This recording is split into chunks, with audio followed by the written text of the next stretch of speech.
जी कैफेट, आज के लेक्चर का आगाज करते हैं। आप खड़े क्यों हैं भाई? अच्छा, मैंने ये नहीं कहा बैठ जाए, पूछा है आप खड़े क्यों हैं? असाइनमेंट नहीं की? खड़े रहे, खड़े रहे, खड़े रहे। ये भाई आप इतनी मुश्किल से खड़े हुए हैं क्यों? असाइनमेंट नहीं किया आपने? आप भी खड़े रहे, आप भी खड़े रहे। कैफेट, आज के लेक्चर का लेक्चर नंबर 61, चैप्टर पीछे चले जाओ भाई, इनको प्रॉब्लम हो रही है पीछे। शाबाश, फौरन पीछे चले जाओ, फौरन पीछे चले। चैप्टर 4 तो चैप्टर 5 की भी छोटी सी कर लेते। चैप्टर 4 की इतनी ज्यादा की थी तो दोनों मैंने कहा था आपको कि आपकी ऑनगोइंग असाइनमेंट जो डेली बेसिस वो करनी है, वो तो साथ साथ करनी है। डेली यही का तो पीछे चले जाओ, बैठ जाए, बैठ जाए। कल मैं पीछे आपको उधर खड़ा कर देना मैंने। बैठ जाओ भाई, आप भी बैठ जी। तो आज के लेक्चर में एक तो हम आपकी होम असाइनमेंट डिस्कस करेंगे और फिर 13 नंबर का क्वेश्चन रीसेंट अटेम्प्ट में जो आया 13 नंबर का एलिमेंट। अब देखिए चैप्टर, देखे ना, चैप्टर छोटा सा चैप्टर है, 2 सफों में निमट जाता है चैप्टर। और स्टूडेंट ये समझ, छोटा सा चैप्टर, इसमें कौन सा आपने क्वेश्चन पूछ लेना है, तो पूछेगा भी 2-3 नंबर का पूछेगा, तो चांस पे छोड़ देते हैं। हाँ, तो आपको पता है एलिमेंट ऑफ अनप्रेडिक्टेबिलिटी बताया था आपको। तो आई कैप कभी कभी ऐसे करता है, वो 4-5 अटेम्प्ट तक छोटा चैप्टर जो है ना उसको हाथ भी नहीं लगाता, और फिर एक अचानक फिर 8-10 नंबर का क्वेश्चन पूछ लेगा, ताकि जिन स्टूडेंट ने सिलेक्टिव स्टडी किया वो सारे उसमें उड़ जाए। हाँ जी, तो इसीलिए आपने सीए के किसी भी पेपर में, खासतौर पे ऑडिट में और अमूमी तौर पे सीए के किसी भी पेपर में सिलेक्टिव स्टडीज नहीं करनी। आपको एक रूल बताया था ना मैंने कि सारे कंसेप्ट्स को 50% कंसेप्ट्स को डेप्थ में करने से बेहतर है 100% कंसेप्ट्स को आप एवरेज लेवल पे कर लें। 100% कंसेप्ट्स को एवरेज लेवल पे करेंगे, इसमें पास होने का चांस ज्यादा है। अगर 50% कंसेप्ट्स या 60% को एक्सपर्ट लेवल पे कर लेंगे, इसमें पास होने का चांस कम है। तो डेप्थ से ज्यादा कवरेज है हमें सीए के किसी भी पेपर में, ये आपको बता रहा हूं। बहरहाल, तो आज हम प्रैक्टिस क्वेश्चन को डिस्कस करेंगे, फिर इसके बाद 2 कंसेप्ट हमारे इस चैप्टर में है मजीद। टोटल 3 कंसेप्ट थे, एक कल हमने कवर कर लिया। The communication with predecessor auditor और वर्क कंप्लीमेंट्री और additional to existing chartered accountants. पहले हम असाइनमेंट की तरफ चलते हैं। असाइनमेंट में वॉल्यूम 1 की असाइनमेंट पहले। क्वेश्चन 1 कह रहा है, Azeem and company have been the auditors of Shahid corporation limited, a listed company for the past many years. पिछले कई सालों से ऑडिटर हैं। इनिशियल ऑडिट है कि रिकरिंग ऑडिट है? रिकरिंग। क्या इतनी इंफॉर्मेशन से अंदाजा लगा सकते हैं आप कि अदर मैटर आएगा कि नहीं रिपोर्ट में? अदर मैटर आएगा कि नहीं? अदर मैटर पूछा है कि ऑडिट मैटर नहीं पूछा। अदर मैटर नहीं आएगा क्योंकि अदर मैटर इनिशियल ऑडिट पे आता है। जब पिछले, अच्छा, की ऑडिट मैटर आएगा कि नहीं? वो आएगा। लिस्टेड कंपनी है तो की ऑडिट मैटर बिल्कुल आएगा। शाबाश। ये वैसे एडिशनल क्वेश्चन पूछ रहा हूं, इसका रिक्वायरमेंट से ताल्लुक नहीं है, ठीक है? क्योंकि आपको पता है हम प्रैक्टिस कर रहे होते हैं, हम वो क्वेश्चन थोड़ी सॉल्व कर रहे हैं, हम तो अपने कंसेप्ट्स को रिवाइज कर रहे हैं। You have been appointed as the audit engagement manager. आपको ऑडिट एंगेजमेंट मैनेजर के तौर पे अपॉइंट कर दिया गया। अच्छा, रिपोर्ट पे साइन एंगेजमेंट मैनेजर करता है या पार्टनर? Engagement partner. शाबाश। अच्छा, एक होता है मैनेजर, एक है एंगेजमेंट मैनेजर। फर्क क्या है? फर्म में 10 हो सकता है मैनेजर हो, एंगेजमेंट मैनेजर जो इस एंगेजमेंट को मैनेज कर रहा है, जो इस क्लाइंट का एंगेजमेंट मैनेजर है, ठीक है? बाकी दूसरे होंगे वो अपने अपने क्लाइंट देख रहे होंगे। Briefly explain the matters which you would consider while assessing the acceptance and continuance of client relationship. वो मैटर्स बताइए जो आप कंसीडर करेंगे while assessing acceptance and continuance of client relationship. Requirement में सबसे अहम अल्फाज कौन से हैं? 2, एक्सेप्टेंस एंड कंटिन्यूअंस। तो कह रहे हैं एक्सेप्टेंस एंड कंटिन्यूअंस पे जो मैटर कंसीडर करेंगे आप वो बताइए। क्या ये कोड ऑफ एथिक्स का क्वेश्चन है या स्टैंडर्ड वाला? स्टैंडर्ड वाला। तो क्या बताएंगे? कन्वीनियंस को वैल्यूएट करना है, क्लाइंट की इंटेग्रिटी को, और compliance with independence requirement including ethical and legal requirements. फिर ये significant matter which arose during previous engagement. Clear हो गया क्या लिखना है इसमें? इसमें कोई प्रॉब्लम? अब ये प्रॉब्लम आपने पूछनी है, सर पॉइंट 4 है, नंबर 5 है, यही पूछना चाह रहे हैं? अच्छा चले और पूछिए।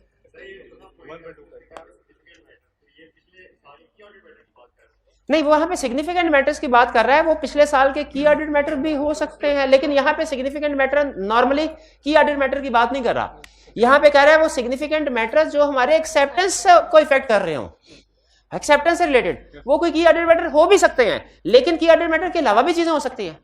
वो हो सकता है कोई ऐसी चीज हो पिछले ऑडिटर ने डिस्क्लेमर ऑफ ओपिनियन दिया हो कि जी एविडेंस ही नहीं देते ये लोग, उसको हम एक्सेप्टेंस के बाद कंसीडर करेंगे, भाईजान पिछले ऑडिटर को एविडेंस नहीं दिया, हमारे साथ क्या सलूक करेंगे। फॉर एग्जांपल ये हो सकता है, एग्जांपल के तौर पे कह रहा हूं, या इसके अलावा हो सकता है कि प्रीवियस फीस पेंडिंग हो, या हो सकता है कि हमें प्रीवियस एंगेजमेंट जो क्लाइंट के लिए परफॉर्म की उसमें पता चला हो कि मैनेजमेंट जो है वो ईमानदार नहीं है, डिसऑनेस्ट है। ठीक है, इस तरह के जो फैक्टर्स सिग्निफिकेंट फैक्टर्स हैं जो हमारी एक्सेप्टेंस डिसीजन को इफेक्ट कर रहे हो, जो हमारे जनरली ऑडिट को इफेक्ट ना कर रहे हो, वो तो बाद में देखते हैं ना। एक्सेप्टेंस स्टेज पे तो हमने ये देखना है कि वो फैक्टर जो एक्सेप्टेंस से रिलेट कर, ये बड़े बड़े चंद एक फैक्टर्स होते हैं। ठीक है, क्लाइंट की इंटेग्रिटी है, कोई स्कोप लिमिटेशन, डिसएग्रीमेंट वगैरह, इस तरह की चीज है। ये सिग्निफिकेंट मैटर्स है, ये मुराद है। इसमें सबसे अहम चीज होती है ना जो केस स्टडी में टेस्ट करता है सिग्निफिकेंट मैटर्स में है इंटेग्रिटी। कह रहा है आपको अपने पास के किसी एक्सपीरियंस की वजह से अगर पता चला ना मैनेजमेंट में कोई बंदा ऐसा है जिसकी इंटेग्रिटी डाउटफुल है, तो चाहे अभी इस एंगेजमेंट पे आपने एविडेंस उसकी इंटेग्रिटी के बारे में या आपको कुछ भी नहीं पता चला, आप उस पास्ट इंफॉर्मेशन की बेस पे उसको अपने डिसीजन मेकिंग में कंसीडर करें। क्लियर जी? चलिए, समटाइम ऐसा होता है 5 मार्क्स का क्वेश्चन है, 4 पॉइंट्स होते हैं। इस तरह के क्वेश्चन में नॉर्मली किसी एक पॉइंट के 2 मार्क्स भी हो सकते हैं। जैसे हो सकता है जो कंप्लायंस में इंडिपेंडेंस रिक्वायरमेंट्स है, लीगल रिक्वायरमेंट्स, एथिकल रिक्वायरमेंट्स, इसके 2 नंबर दिए होंगे, कंपैरेटिवली लेंथी पॉइंट है। और वैसे भी जनरली पहले जो क्वेश्चन हुआ करते थे ना ज्यादा पुराने, उनके मार्क्स थोड़े ज्यादा होते थे, अब क्वेश्चन के मार्क्स कम है। लेकिन बहरहाल ये आपको प्रॉब्लम किसी ना किसी एक आधे क्वेश्चन में हर पेपर में आएगी, खासतौर पे थ्योरी के हर पेपर में। न्यूमेरिकल में मुझे नहीं पता ये प्रॉब्लम आती है कि नहीं आती कि लेंथी कैलकुलेशन थोड़े नंबर दे दिए या थोड़ी सी कैलकुलेशन थी ज्यादा नंबर दे दिए। न्यूमेरिकल में होती है प्रॉब्लम कि न्यूमेरिकल में जस्टिफाइड होते हैं सारे मार्क्स, लेकिन थ्योरी के पेपर में एक आधा क्वेश्चन ऐसा होता है पेपर में जिसके मार्क्स कम होंगे या ज्यादा होंगे, सिमेट्री नहीं होगा। जो रिक्वायरमेंट है और उसमें हमने फिर एडजस्टमेंट करनी होती है, एलोकेशन करनी होती है, ट्यूनिंग करनी होती है। कभी ट्यून अप करना होता है अपने मटेरियल को, कभी ट्यून डाउन करना होता है। जैसे इस क्वेश्चन में वैसे असूली तौर पे तो नहीं आना चाहिए, लेकिन अगर मुझे एग्जाम में पता चले कि मार्क्स ज्यादा हैं तो मैं हो सकता है कुछ थ्रेट का मटेरियल, कोड ऑफ एथिक्स का भी थोड़ा सा डिस्कस कर दूं। हालांकि असूली तौर पे नहीं करना चाहिए, लेकिन अगर मुझे क्योंकि रेलिवेंट है, एक्सेप्टेंस एंड कंटिन्यूअस से रेलिवेंट है। ठीक है, तो बहरहाल question 2, your firm has been asked to submit a tender for appointment of an engagement currently held by another firm of chartered accountants। अब आप कोटेशन बेच रहे हैं, टेंडर का मतलब कोटेशन बेच रहे हैं। ठीक है, कि अगर हमें आप ऑडिटर अपॉइंट करते हैं, हम ये फीस लेंगे, ये काम करेंगे। Required briefly discuss the safeguards that shall be applied to eliminate any threats or reduce them to acceptable level before accepting the engagement। सबसे अहम लफ्ज एक कौन सा? सेफगार्ड। फिर इसके बाद सेफगार्ड ने हमें बताया कि कोड ऑफ एथिक्स में जाना है। फिर इसके बाद अगली रिक्वायरमेंट कि हमें क्या बता रहा है कि थ्रेट्स बताओ, ये कह रहा है कि सेफगार्ड्स बताओ, कि थ्रेट को वैल्यूएट कैसे करना है वो बताओ।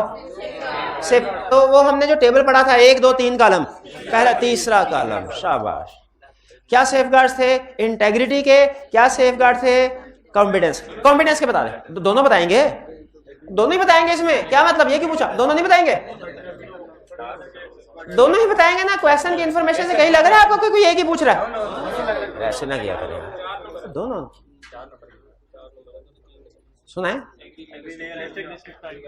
Agree realistic time frame, sufficiently experience staff, expert को एंगेज करना है अपनी सेशन।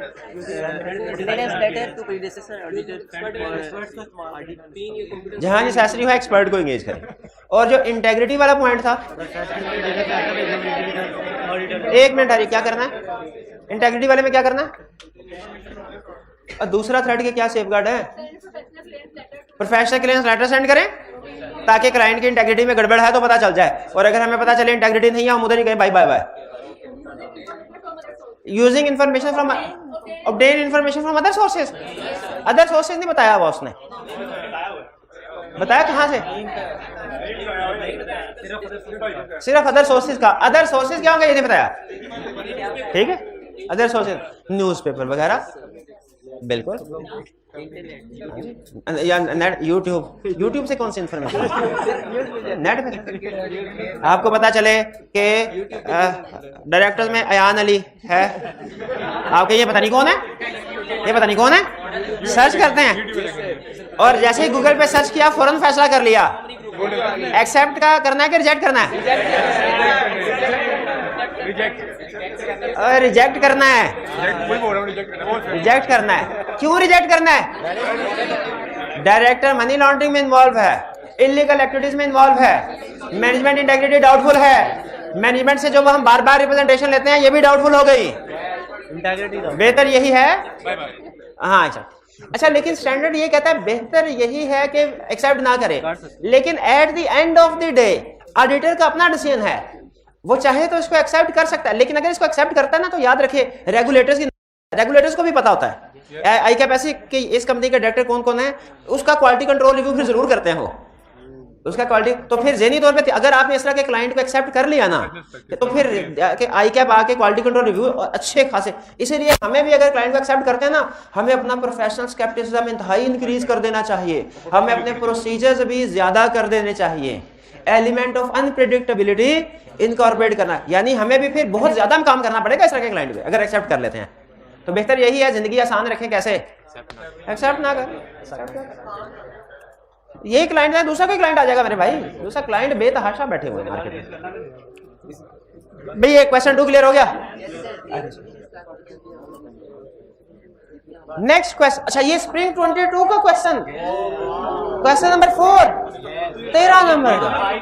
अच्छा इसके वैसे ना कोई 8-10 नंबर तक बनते थे इसके, ये बाकी तो इसने सिर्फ ना आपको अलर्ट करने के लिए, हाँ कि भाई के आप छोटे छोटे जो इंडिविजुअली इमटेरियल टॉपिक समझते हैं ना आप, वो मिलके नहीं, वो अकेला भी क्वालिटेटिवली मटेरियल हो सकता है। तो मटेरियल कर दिया, 13 नंबर मटेरियल है। अच्छा पढ़ते हैं, देखते हैं हम इसको अटेम्प्ट कर सकते हैं कि नहीं। ये नहीं था, ये क्वेश्चन नहीं, वैसे आपको एडिशनल क्वेश्चन प्रैक्टिस करा रहा हूँ। Your firm has been approached by a recently formed IT company, Data Technology Limited (DTL), for appointment as its statutory auditor.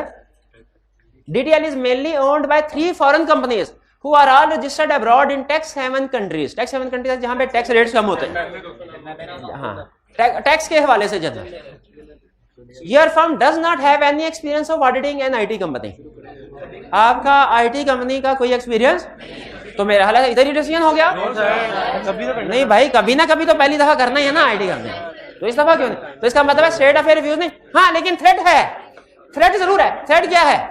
एक थ्रेट तो यह कि हमारे पास उतने कॉम्पिटेंस लेवल नहीं होगा आईटी कंपनी को ऑडिट कर ले, और दूसरा इसके जो मैनेजमेंट में, डायरेक्टर्स में, ओनर्स में लोग हैं वो पता नहीं कौन है, वो भी तो देखना चाहिए। Required in the light of code of ethics for chartered accountants. किसको अंडरलाइन करेंगे? एथिक्स को। Identify the threat to the fundamental principle. Threat बताने हैं and discuss how your firm would evaluate these threats. evaluate कैसे करोगे ये भी बताओ, थ्रेट भी बताओ, evaluate कैसे करोगे ये भी बताओ। Also briefly discuss safeguards available to your firm. What else? सारे का सारा ही छाप देगा। अच्छा लेकिन इस तरह नहीं, टेबल फॉर्म में छापना लाजमी नहीं है, आप इसको अलग हेडिंग देके भी कर सकते हैं कि एक तो मार्क्स भी तो 13 नंबर है, और मुझे तो लगता है बल्कि 13 के लिहाज से भी ये मटेरियल थोड़ा सा कम है। 13 पॉइंट बनते हैं, गिन के देखे 13 पॉइंट्स बन जाए। हाँ 13 पॉइंट्स बनते हैं, 1 2 3 4 5 6 7 8 9 10 11 12 13। ओए होए 13 पूरे के पूरे बन गए, 13 बन गए पूरे। उसे लगता है गिन के 13 नंबर रखे हैं। ये सवाल अब शायद ना आए, या आए तो 2 या 3 नंबर के साथ आए। अब जाहिर है किस्मत की बात होती है भाई, लेकिन आप ये ना समझिए इस अटेम्प्ट में इतना आसान क्वेश्चन, अटेम्प्ट आसान, इसमें दूसरे क्वेश्चन भी थे जिन्होंने तबाही फेरी, और भी क्वेश्चन थे। बहरहाल भाई इसमें क्लियर हो गया कौन कौन से थ्रेड्स हैं। बता थ्रेड कौन सा है? Thread two professional competence. Points बताइए वैल्यूएशन के, और कोई नहीं बोलेगा, वैल्यूएशन के पॉइंट्स बताइए। Thread two competence, understanding of nature of client's business, complexity of operations and scope of engagement. Scope of engagement का मतलब कि एंगेजमेंट में हमने किन किन चीजों को कवर करना है, ठीक है? Quality control, knowledge of relevant industry, subject, शाबाश शाबाश, बिल्कुल। तो क्लियर हो गया ना कि क्या लिखना है, क्वेश्चन समझ आ गया, जो सॉल्यूशन लिखना है इसका वो भी समझ आ गया आपको। चलिए आगे चलते हैं, इस क्वेश्चन में आगे होंगे। क्वेश्चन 3, अब ये वॉल्यूम 2 के क्वेश्चन है, 2 वॉल्यूम 2 के भी क्वेश्चन थे, 3 और 5। 3, your firm has been approached by Snipe Limited to accept appointment as external auditor for the year ending 30 June 2011। वो आए हमारे पास, एक्सेप्ट कर ले। इनिशियल ऑडिट के रिकरिंग इनिशियल लग रहा है हमारे पास आए हैं कि एक्सेप्ट कर ले, वरना हमारे पास ना था, वैसे कहता है कंटिन्यू कर ले। In the auditors report on financial statement for the year ended 30 June, the previous auditor से तो कंफर्म हो गया, वो जो उधर आप सोच रहे थे सर क्लियर नहीं है, अब क्लियर कर लिया। Previous auditor issued a qualified opinion due to disagreement over accounting policy for inventory valuation. This matter was cited by the previous auditor in response to your firm's letter requesting information that might influence your firm's decision as to whether to accept the engagement। अब याद है हमने पढ़ा था predecessor auditor को letter भेजेंगे, तो जब हमने लेटर भेजा उसने कहा भाईजान ये डिसएग्रीमेंट, बहुत लड़ाई झगड़ा करते हैं, लड़ने वाले बात बात पे लड़ते हैं, और एक इन्वेंटरी इशू के ऊपर तो इन्होंने कहा कुछ भी कर लें, हमने अपने जो अकाउंटिंग स्टेटमेंट्स को चेंज नहीं करना, फाइनेंशियल स्टेटमेंट्स को करेक्ट नहीं कर, तो हमने भी कहा ठीक है हम क्वालिफाइड ओपिनियन दे देते हैं। In addition, previous auditor stated that the audit fee due for the year ended 30 June 2010 remain unpaid। तो अनपेड रहनी थी, क्वालिफाइड ओपिनियन दे दिया। क्वालिफाइड ओपिनियन देने के बाद ऑडिटर को फीस मिलनी चाहिए, मिलनी चाहिए, फीस मिलनी चाहिए, काम तो किया है, काम तो किया है। नहीं डॉक्टर ये कहता है भैया ऑपरेशन ना, कहा हाँ बंदा मर गया तो मैं पैसे ना देना, ऐसे थोड़ी होता है, वो तो पैसे मिलने चाहिए। तो उस ऑडिटर के साथ जाती हुई हम, अच्छा हमें उस प्रीडिसेसर ऑडिटर का साथ देना चाहिए कि नहीं? आज हम उसका साथ देंगे, कल को हमारा भी साथ देंगे, बिल्कुल। 85, identify and explain the ethical issue arising from the above. इस इंफॉर्मेशन से जो एथिकल इशू अराइज हो रहे हैं वो बताइए। एंड 2 इश्यूज अराइज हो, एक इंटेग्रिटी डिसएग्रीमेंट की वजह से, डिसएग्रीमेंट की वजह से। अच्छा एथिकल इश्यूज उसने कहा है, उसने थ्रेट नहीं कहा। इश्यूज कुछ भी हो सकते हैं, इश्यूज कुछ भी हो सकते हैं। डिसएग्रीमेंट भी एक इशू है, फीस पे नहीं की ये भी एक इशू है। इसको थ्रेट की वर्ड लिखना लाजमी नहीं है, जो हम कहते हैं इंटेग्रिटी थ्रेट, क्योंकि उसने क्वेश्चन में रिक्वायरमेंट में थ्रेट नहीं पूछा, उसने कहा कोई भी इशू बता दो, वरना अगर थ्रेट के लफ्ज आते हैं ना तो हम वो थ्रेट के स्टैंडर्ड नेम जो है वो यूज करना लाजमी हो जाता हमारे पास। And identify any actions your firm should take in respect of this matter before deciding whether it should accept the appointment as external। अच्छा अब यहाँ पे एक चीज ध्यान में रखिएगा, ये केस स्टडी है, अब आपने अपने सोच को थोड़ा ब्रॉड करना है। अब ये एक्सपेक्ट ना कीजिए कि आप कोई बताइए सर वो कौन सी चीज है जो इधर छापनी है, आपने खुद सिचुएशन को पढ़ के डिसाइड करना है इसमें क्या होना चाहिए अपनी जजमेंट की बेस पे। पहले तो ये देखें इसमें 2 इश्यूज कौन कौन से हैं। एक डिसएग्रीमेंट है मैनेजमेंट के साथ अकाउंटिंग ट्रीटमेंट के ऊपर, फीस पेंडिंग नहीं है। आप बताइए मेरे भाई क्या करेंगे? आपको पता चला प्रीडिसेसर ऑडिटर ने कहा डिसएग्रीमेंट है, लड़ाई झगड़ा करते हैं। अच्छा नीचे लिखा हुआ था प्रीडिसेसर ऑडिटर ने भाईजान मेरी माने इसको रिफ्यूज कर दें। अगर प्रीडिसेसर ऑडिटर हमें सजेस्ट करे कि एंगेजमेंट को एक्सेप्ट ना करके हमारे पर लाजिम हो जाता है, डिसीजन हमारा ही होगा। बताइए डिसएग्रीमेंट है, आप ये 2 इशू आपके सामने आए, आप इन इश्यूज के जवाब में एंगेजमेंट को रिफ्यूज कर देंगे या इन इश्यूज को एड्रेस करने की कोशिश करेंगे? वैसे आप प्रैक्टिस में रिफ्यूज भी कर सकते हैं, लेकिन एग्जाम में सिंपल रिफ्यूज अगर 1 लाइन लिखेंगे इसके नंबर नहीं देगा। वो एक्सपेक्ट करता है कि हम उसे जो है एक मोस्ट अप्रोप्रिएट आंसर दें। तो मोस्ट अप्रोप्रिएट आंसर ये नहीं है कि 2 इशू सामने आए हैं तो एंगेजमेंट को रिफ्यूज कर दिया जाए। मोस्ट अप्रोप्रिएट आंसर ये है कि 2 इश्यूज आए हैं, इनको मैनेज कैसे करना है, एड्रेस कैसे करना है। तो बताइए डिसएग्रीमेंट वाला कैसे होना चाहिए? मैनेजमेंट से डिस्कस करेंगे करेक्ट ट्रीटमेंट क्या है, और फिर मैनेजमेंट से पूछेंगे सर अब आपका क्या प्लान है, सजेस्ट करेंगे उन्हें कि इसके मुताबिक। अगर मैनेजमेंट कहे नहीं अभी हमने वही काउंटिंग ट्रीटमेंट फॉलो करना है, तो फिर हम उन्हें बता देंगे कि हम एंगेजमेंट लेटर में कि हम फिर क्वालिफाइड ओपिनियन एक्सप्रेस करेंगे जो पिछले ऑडिटर ने किया, हम भी वही करेंगे। तो ये डिस्कस कर लेना और मैनेजमेंट को कम्युनिकेट कर देना जरूरी है ताकि एंड में लड़ाई झगड़ा ना हो। दूसरा इशू फीस का, फीस के इशू में क्या करेंगे? फीस के इशू में क्या करेंगे? फीस के इशू में फीस के इश्यू में क्या करेंगे? फीस पेंडिंग है, क्या करेंगे? प्रीडिसेसर राइटर ने कहा भाईजान फीस नहीं मेरी दी, तो हम क्लाइंट से वादा लेंगे, मेरा ये ख्याल है कि चलो पिछले राइटर की फीस नहीं ना दी, हमें हमारी एडवांस में फीस दे दो। नहीं, ये अप्रोप्रिएट एक्शन नहीं है क्या? अपनी फीस एडवांस में लेना अप्रोप्रिएट एक्शन नहीं है। अप्रोप्रिएट एक्शन क्या है फिर? कि क्लाइंट से कहा जाए कि जो प्रीडिसेसर ऑडिटर की फीस है इसको पे करो, इसको पे करो, क्यों नहीं पे कर रहे? और उसको कहा जाए, एक बड़ी सख्त स्टेटमेंट दी जाए कि अगर तुमने फीस पे नहीं की क्लास में नहीं बैठने दिया जाएगा। ऐसे कहते हैं ना आप लोगों को, तो उसे कहें अगर तुमने प्रीडिसेसर ऑडिटर की फीस पे नहीं की ना तो आइंदा से तुम्हारा कोई ऑडिट नहीं करेगा, हम भी ऑडिट नहीं करेंगे, हम भी ऑडिट नहीं करेंगे। याद रखिए, अगर प्रीडिसेसर ऑडिटर की फीस पेंडिंग हो, कोड ऑफ एथिक्स कहता है incoming auditor should not accept engagement. Code of ethics क्या कहता है? Incoming auditor should not accept engagement. कब तक ना एक्सेप्ट करे? कब तक ना एक्सेप्ट करे? जब तक प्रीडिसेसर ऑडिटर की फीस पे ना हो जाए। इसीलिए इस केस में नहीं, आवाज बिल्कुल ही नहीं आई, आ रही थी बड़ी दूर से आ रही थी, तो मैं दूर चला गया था इसलिए दूर से आ रही थी। उनकी हिम्मत देखें, वो बेचारे उधर बैठे हुए हैं। नहीं, वैसे उधर स्पीकर भी लगा हुआ है। तो दोबारा बता देता हूं, प्रीडिसेसर ऑडिटर की फीस अगर पे नहीं हुई, कोड ऑफ एथिक्स कहता है क्लाइंट से कहो कि उसकी फीस पे करें, फीस पे करते तो हम तुम्हारा ऑडिट करते हैं, वरना नहीं करेंगे। जब तक प्रीडिसेसर ऑडिटर की फीस पे ना हो, ये याद रखिए असूल, नेक्स्ट ऑडिटर एंगेजमेंट को एक्सेप्ट ही नहीं करेगा। कर लिया तो उसकी गर्दन उड़ा देनी ऑडिटर की, आई कैप ने। भाई ये दोनों मसले क्लियर हो गए।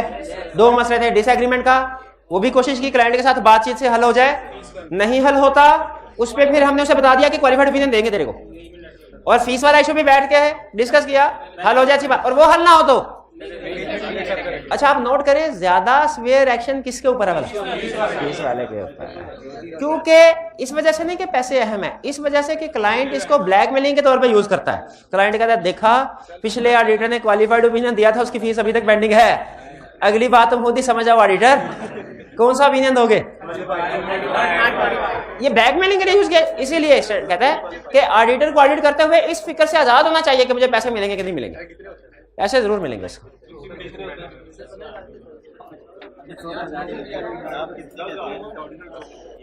Your firm fifth, your firm has been invited by Tony, the managing director and majority shareholder of Wedge Limited, to accept appointment as external auditor, initial auditor।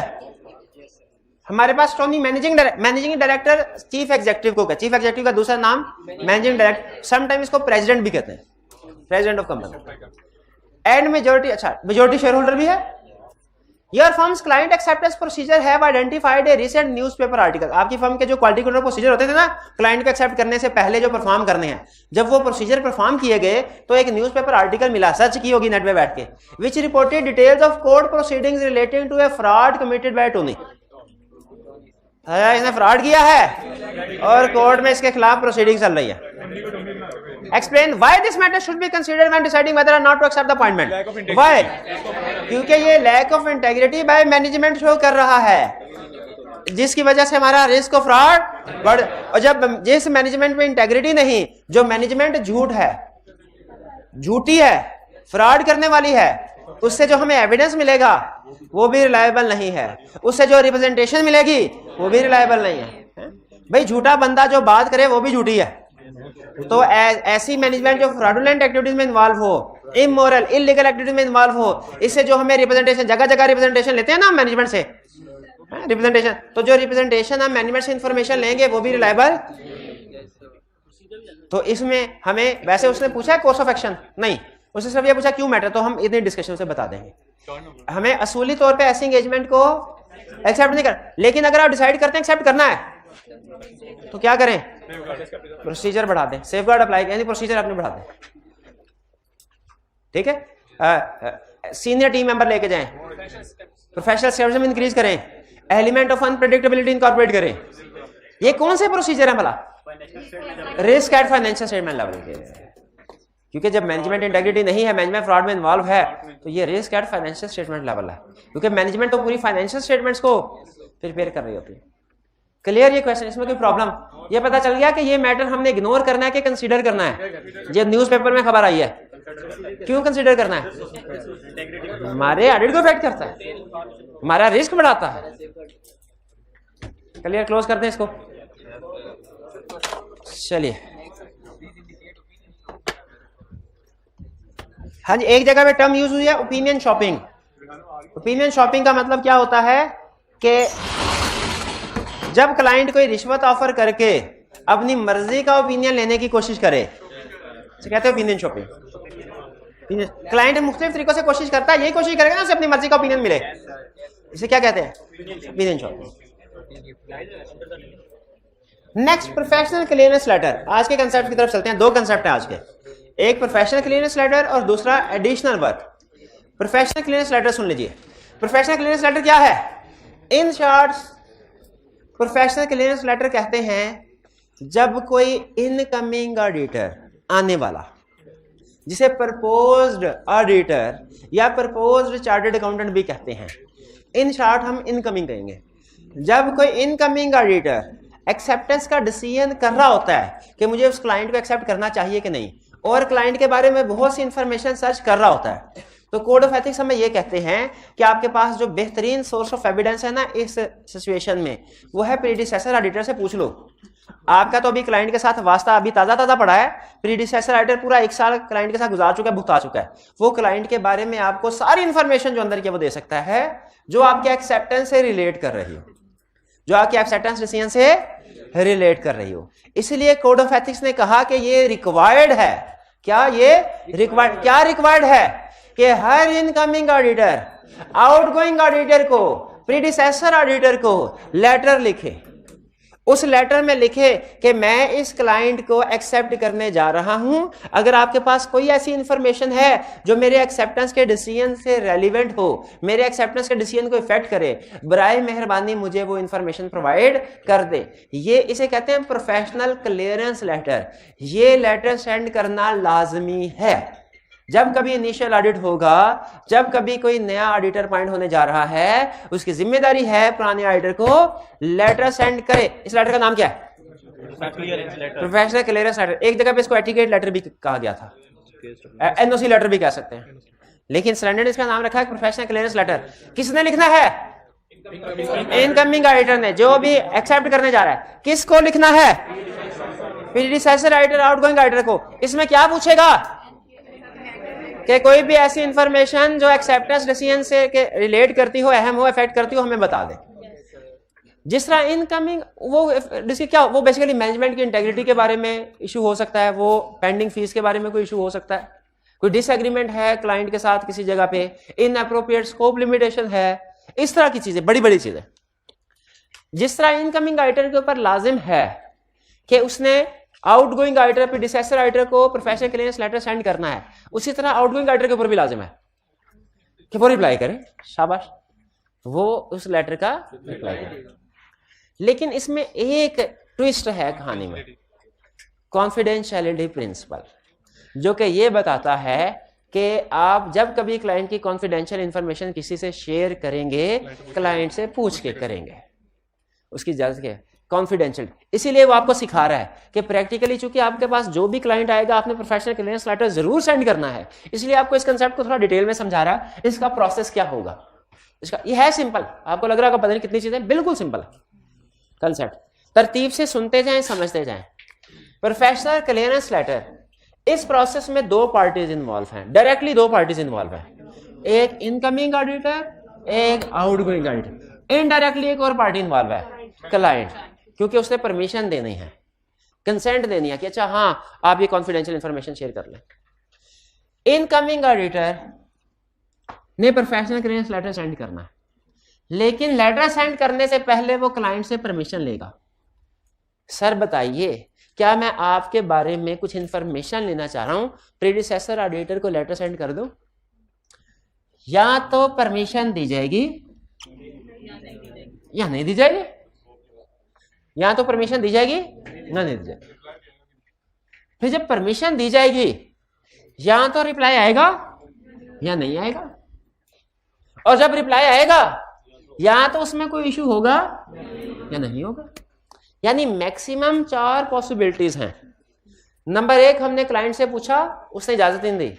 Number 2, client से पूछा, इजाजत दे दी, लेटर सेंड किया, जवाब ही नहीं आया। Number 3, जवाब आया और उसमें इश्यूज थे। नंबर 4, जवाब आया और उसमें कोई इशू नहीं था। सबसे पहले बेहतरीन सिचुएशन की तरफ चलते हैं, गुड सिचुएशन। क्लाइंट से परमिशन ले, क्लाइंट ने परमिशन दे दी, लेटर सेंड किया, जवाब भी आया और जवाब में कोई मसला नहीं था। एक्सेप्ट कर लो, और क्या चाहिए। इस तरह का क्लाइंट तो किस्मत से मिलता है। फौरन एक्सेप्ट कर ले, फौरन एक्सेप्ट कर ले, ठीक है। लेकिन अगर परमिशन मांगी और क्लाइंट ने परमिशन नहीं दी, हम कहेंगे अभी तो एंगेजमेंट एक्सेप्ट ही नहीं की और तुम हमें परमिशन नहीं दे रहे, इंफॉर्मेशन नहीं दे रहे, इंफॉर्मेशन को कलेक्ट करने नहीं दे रहे, अभी तो एंगेजमेंट एक्सेप्ट ही नहीं की, उससे पहले ही तुमने स्कोप लिमिटेशन इंपोज करना शुरू कर दिया है। एक्सेप्ट करने के बाद तुम क्या करोगे? तो ये स्कोप लिमिटेशन बिफोर एक्सेप्टेंस हो जाएगी। आपको याद है केस स्टडी में एक क्वेश्चन था जिसमें बड़ा था, स्कोप लिमिटेशन अगर आफ्टर एक्सेप्टेंस हो तो क्या इफेक्ट होगा, और बिफोर एक्सेप्टेंस हो यानी एट टाइम ऑफ एक्सेप्टेंस तो क्या इफेक्ट, याद है? Yes, sir.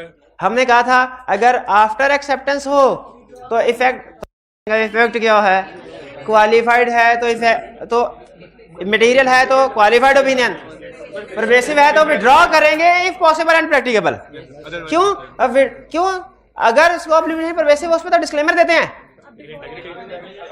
ये आफ्टर है।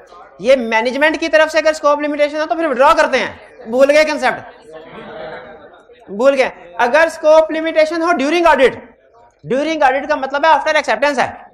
स्कोप लिमिटेशन ड्यूरिंग ऑडिट हो, हमने देखना उसका इफेक्ट क्या है,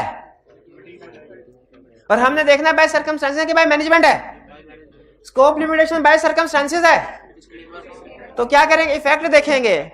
मटेरियल इफेक्ट है तो क्वालिफाइड ओपिनियन, परवेसिव है तो डिस्क्लेमर। और अगर स्कोप लिमिटेशन बाय मैनेजमेंट है, अपन इसका इफेक्ट देखेंगे। क्या करते हैं, ऐसी की तैसी फेर दी है, खुदा का हो करे। दोबारा कितनी दफा दोबारा स्कोप लिमिटेशन, स्कोप लिमिटेशन निकली 2 एरो, एक है बिफोर एक्सेप्टेंस, एक है आफ्टर एक्सेप्टेंस। आफ्टर एक्सेप्टेंस आगे 2 एरोस, एक है बाय मैनेजमेंट, एक है बाय सर्कमस्टेंसेस। बाय सर्कमस्टेंसेस के 2 एरोस, अगर मटेरियल है तो क्वालिफाइड, परवेसिव है तो डिस्क्लेमर ऑफ ओपिनियन। और अगर बाय मैनेजमेंट है 2 एरोस, अगर मटेरियल है तो qualified opinion plus other aspects, effect on other aspects. Risk बढ़ जाएगा, मैनेजमेंट इंटीग्रिटी डाउटफुल हो जाएगी, ये भी तो था। और अगर scope limitation by management effect pervasive है, विड्रॉ करेंगे इफ पॉसिबल एंड प्रैक्टिकेबल। और अगर विड्रॉल पॉसिबल एंड प्रैक्टिकेबल नहीं है तो डिस्क्लेमर ऑफ ओपिनियन देंगे और अदर मैटर पैराग्राफ भी ऐड करेंगे। डिस्क्लेमर ऑफ ओपिनियन किस वजह से देंगे, स्कोप लिमिटेशन है। अदर मैटर किस वजह से देंगे, विड्रॉ क्यों नहीं किया। ये कंप्लीट पिक्चर है स्कोप लिमिटेशन की जो केस स्टडी में यूज होती है। अब है scope limitation before acceptance. Standard कहता है इतनी जिंदगी आसान नहीं है, एक्सेप्ट ही ना करें। स्टैंडर्ड कहता है स्कोप लिमिटेशन अगर बिफोर एक्सेप्टेंस है ना तो इसमें देखना है बाय मैनेजमेंट है कि बाय सर्कमस्टेंसेस है। बाय मैनेजमेंट है तो आपका जवाब ठीक है, एक्सेप्ट ही ना करें। लेकिन अगर स्कोप लिमिटेशन बाय सर्कमस्टेंसेस है, बाय सर्कमस्टेंसेस है तो फिर देखेंगे उसका इफेक्ट मटेरियल है कि परवेसिव है। जो भी इफेक्ट हुआ उस लिहाज से ओपिनियन मॉडिफाइड होगा, वो एंगेजमेंट लेटर में लिख दे, एंगेजमेंट लेटर में दर्ज करवा दे कि भाईजान स्कोप लिमिटेशन है लेकिन हम एक्सेप्ट इसलिए कर रहे हैं क्योंकि भाई मैनेजमेंट नहीं है। मैनेजमेंट होती तो हम मुंह ही ना लगाते आपको। स्कोप लिमिटेशन बाय सर्कमस्टेंसेस है, एक्सेप्ट कर रहे हैं लेकिन भैया क्वालिफाइड ओपिनियन जाएगा, डिस्क्लेमर ओपिनियन जाएगा। एंड पे लड़ना ना, अभी लिख दिया ताकि सनद रहे, वो काम आवे। क्या लिख दिया, ओपिनियन देना एंड पे जाके है।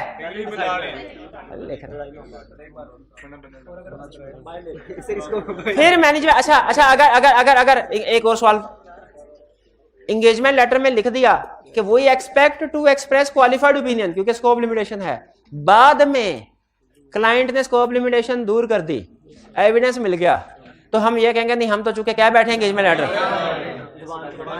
इतने ज़बान के पक्के नहीं हम, ठीक है। अगर वो सर्कमस्टेंसेस जिनकी वजह से ओपिनियन मॉडिफाई हो रहा था, अगर वो ड्यूरिंग ऑडिट चेंज हो जाएं तो नो प्रॉब्लम, हमारा ओपिनियन भी चेंज हो जाएगा, अभी अनमॉडिफाइड दे देंगे। तो एंगेजमेंट लेटर में अगर आप कोई ओपिनियन पॉसिबल लिख देते हैं तो पक्का नहीं है कि वही ऑडिट रिपोर्ट में भी ओपिनियन जाएगा, सर्कमस्टेंसेस चेंज होने की वजह से ओपिनियन चेंज हो सकता है।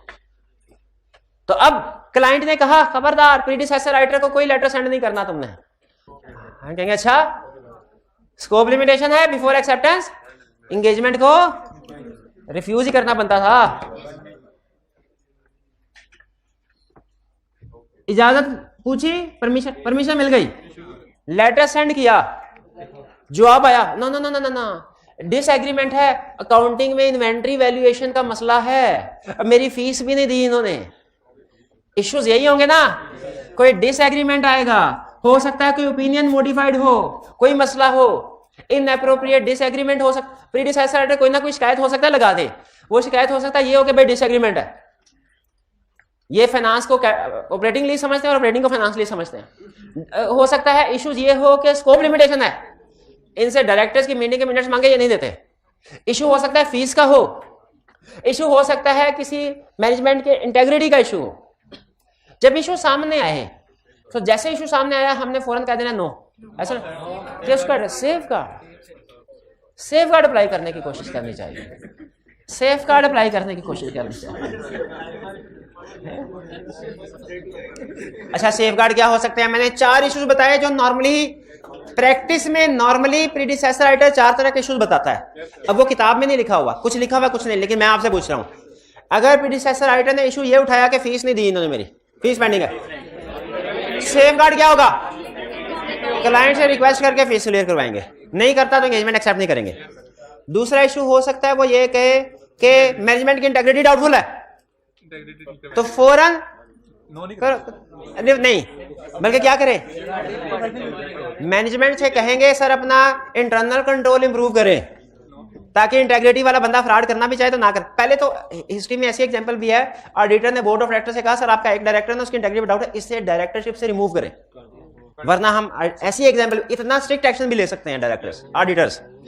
अगर ये नहीं तो फिर उनसे कहते हैं फिर अपना इंटरनल कंट्रोल सिस्टम इंप्रूव करें, कॉर्पोरेट गवर्नेंस सिस्टम इंप्रूव करें, गुड गवर्नेंस लेके आए, ताकि इस तरह का डायरेक्टर लेवल तो पॉइंट ही ना हो, और अगर पॉइंट हो तो सिस्टम इतना अच्छा हो फ्रॉड ना कर सके, और हम अपने प्रोसीजर्स भी बढ़ाएं, स्केप्टिसिज्म इंक्रीज करके अलर्ट। लेकिन इस सिचुएशन में ना मसला ये है आप ऑडिट कर सकते हैं लेकिन आपको हर वक्त अलर्ट रहना पड़ता है और प्रोसीजर बढ़ाने पड़ते हैं हर एरिया में।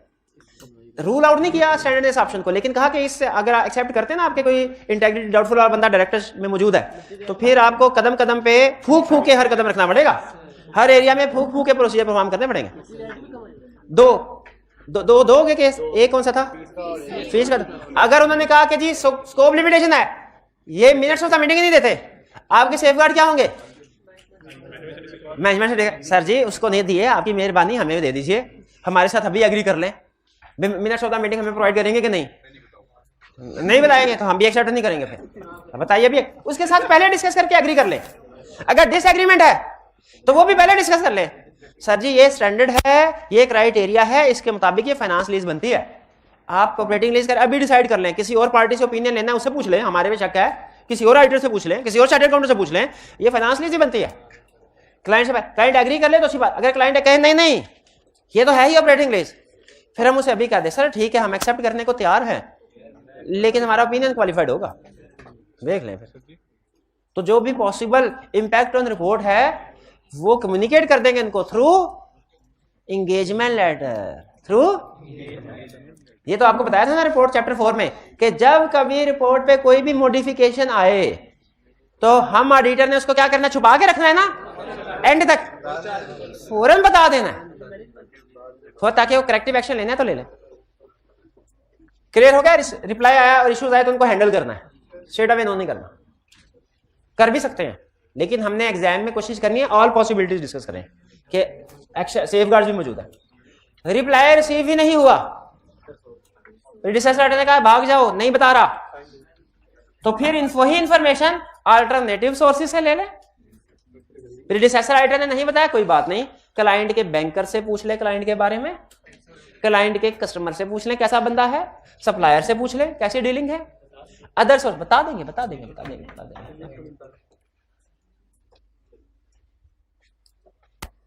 ये जो इंफॉर्मेशन फ्रॉम अदर सोर्स, यानी जब हमें जवाब नहीं मिला ना तो फिर हमने कोशिश करनी, क्योंकि हमारा जनरल रूल ये होता है ना कि अल्टरनेटिव प्रोसीजर विद एविडेंस, तो दूसरे सोर्सेज से ये अक्सर इंफॉर्मेशन मिल जाती है। कुछ जिस तरह प्राइवेट जासूस टाइप लोग होते हैं ना, उसी तरह कुछ ऑर्गेनाइजेशन, कुछ इंडिविजुअल ऐसे हैं, उन्होंने ना डाटा बैंक रखा होता है। जैसे एक आपने अपने सिलेबस के तक पढ़ा होगा, SCCP ने वो इंडिपेंडेंट डायरेक्टर्स की अपॉइंटमेंट के लिए जो क्राइटेरिया दिया गया है, एक वेबसाइट बनाई गई है, उसके ऊपर उनका डाटा मौजूद होता है डायरेक्टर्स का। ठीक है, इसकी मेंबरशिप ले लें, आप उसको सर्च कर सकते हैं। अब ये कहानी तो सारी हो गई किसकी, इनकमिंग। अब हम बन जाते हैं आउटगोइंग ऑडिटर, जाने वाले। हमें लेटर, ऑफिस में बैठे थे, लेटर मिला, उसमें इनकमिंग ऑडिटर ने सलाम दुआ के बाद पूछा, सर जी ये क्लाइंट है, इसका ऑडिट करने जा रहे हैं, बताइए कोई इन्फॉर्मेशन आपके पास है जो हमारे डिसीजन को अफेक्ट करे। अगर हमारे कोई इन्फॉर्मेशन ऐसी है जो उसके डिसीजन को अफेक्ट करे तो उसे लेकिन सच सच बताना, बढ़ा चढ़ा के नहीं बताना। हाँ, परमिशन ले लेनी है पहले। किससे परमिशन लेनी है? चले पहले परमिशन की बात कर लेते हैं। अगर क्लाइंट परमिशन दे तो जवाब लेके, और सारा कुछ सच सच बताए। अगर क्लाइंट परमिशन ना दे फिर भी जवाब दे, लेकिन अब की बार जवाब में उसे इंफॉर्मेशन नहीं देनी, बल्कि ये बताना है कि परमिशन नहीं मिली। जवाब का जवाब है, मेरी तरफ से जवाब है। इसी तरह असाइनमेंट आप करते रहे तो मेरी तरफ से जवाब है, इसी तरह छुट्टियां करते हैं तो मेरी तरफ से जवाब है। तो अगर आउटगोइंग ऑडिटर ने इजाजत नहीं मिली और उसने इनकमिंग ऑडिटर को बता दिया, ऑडिटर क्या करेगा? अब भी ये स्कोप लिमिटेशन है। इनकमिंग ऑडिटर कहेगा मैनेजमेंट को, भाईजान मुझे तो आपने एक हाथ से मुझे इजाजत दे दी और दूसरे हाथ से उसको रोक दिया, उसका मुंह बंद कर दिया कि कुछ बताए ना, ये भी स्कोप लिमिटेशन है। इस पे भी ऑडिटर क्या करेगा? ड्रॉ करेगा। भाई कुछ बात समझ आए? रिप्लाई करना लाजमी है तो रिप्लाई कर रहा है। आउटगोइंग ऑडिटर रिप्लाई कर रहा है, रिप्लाई में वो इंफॉर्मेशन नहीं दे रहा जो पूछी थी, रिप्लाई तो कर रहा है ना, और रिप्लाई में यही बता रहा है इजाजत नहीं मिली, इजाजत नहीं मिली। ठीक है, अब बात नहीं मानने, ठीक है आगे चलते। ये कंसेप्ट क्लियर? इसमें प्रॉब्लम कोई नहीं है, बस स्टेप बाय स्टेप सोचना है आप। छोटा सा कंसेप्ट है, लगे आता हूं। Work complete. फुड़का दे, नहीं फुड़का रहा यार, ऐसा ये फुड़का का लफ्ज आपने बोला है ना, तो ये मुझे आग लगा दिया आपने। आज तक नहीं फुड़काया तो आज फुड़काऊंगा मैं। नहीं, अब नहीं बढ़ा रहा, अब नहीं बढ़ा रहा। ये जो फुड़काने का लफ्ज बोला ना,